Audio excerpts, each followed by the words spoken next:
तुम्हारी हर चीज़ को फ्री में चाहने की आदत एक दिन तुम्हें बर्बाद करने वाली है, क्योंकि 48 लॉस ऑफ पावर का लॉ 40 कहता है डिस्पाइस द फ्री लंच। और ऐसा इसलिए क्योंकि जब तुम किसी से फ्री में हेल्प एक्सेप्ट करते हो, तुम जाने अनजाने उनके डेप्थ में आ जाते हो, और जब तुम्हारे ऊपर डेप्थ होता है तो सामने वाला तुम्हें कंट्रोल करने लगता है। लेकिन जब तुम हर चीज़ के लिए पे करते हो और सेल्फ रिलायंट रहते हो, तब कोई तुम्हें ऑब्लिगेट या फिर कंट्रोल नहीं कर पाता, क्योंकि असली फ्रीडम सिर्फ तब आती है जब तुम्हारे ऊपर किसी और का कर्ज नहीं होता।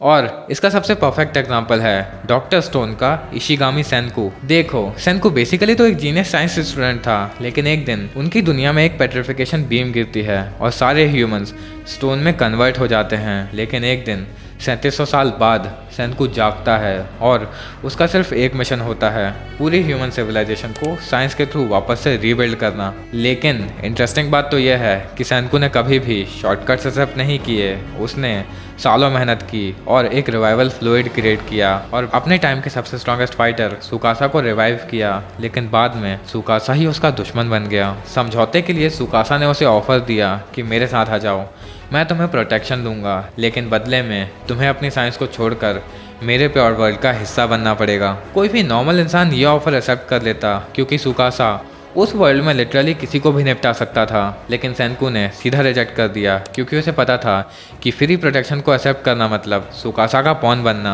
और इसीलिए उसने रिस्क लेकर अपनी साइंस सिविलाइजेशन को वापस से रीबिल्ड करना शुरू किया। सेनकू ने अपनी साइंस सिविलाइजेशन को अपने खून और पसीने से बनाया, क्योंकि उसे पता था फ्री चीज़ें तुम्हें सबसे ज़्यादा महंगी पड़ती हैं, लेकिन जो चीज़ें तुम कमाते हो वो अपने साथ तुम्हारे लिए इज्जत लेकर आती हैं।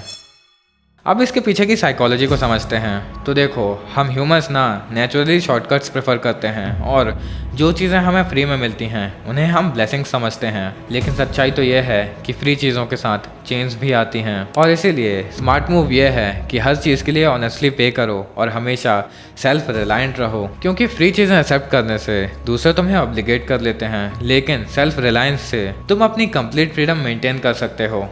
और रियल लाइफ में भी तुम्हें ऐसे बहुत सारे लेजेंड्स मिल जाएंगे जिन्होंने सेल्फ सफिशिएंसी को मास्टर करके अपनी ब्रांड वैल्यू क्रिएट की है, जैसे सुपरस्टार रजनीकांत। देखो, सुपरस्टार बनने के पहले वो एक बस कंडक्टर थे, लेकिन सुपरस्टार बनने के लिए उन्होंने कभी भी किसी से हेल्प नहीं मांगी, बल्कि अपने खून और पसीने से सुपरस्टार का टाइटल अचीव किया, और इसीलिए लोग आज भी उनकी इज्जत करते हैं। और अब हम बात करते हैं कि कैसे तुम इस लॉ का इस्तेमाल रियल लाइफ में कर सकते हो। तो देखो, जब भी कोई तुम्हारी फ्री में हेल्प करे तो पहले सोचो कि सामने वाला तुमसे चाहता क्या है। अगर तुम्हारे फ्रेंड्स हेल्प ऑफर करें तो पहले सोचो कि क्या उनकी हेल्प के बिना तुम्हारा काम चल सकता है। ऑफिस में तुम्हारे बॉस या फिर कलीग्स के फेवर एक्सेप्ट करने के पहले ये सोचो कि बदले में वो तुमसे क्या चाहते हैं। मतलब बात सिर्फ इतनी है कि जितना हो सके फ्री लंच को पोलाइटली डिक्लाइन करो और अपने रिसोर्सेज पर सेल्फ रिलायंट रहो।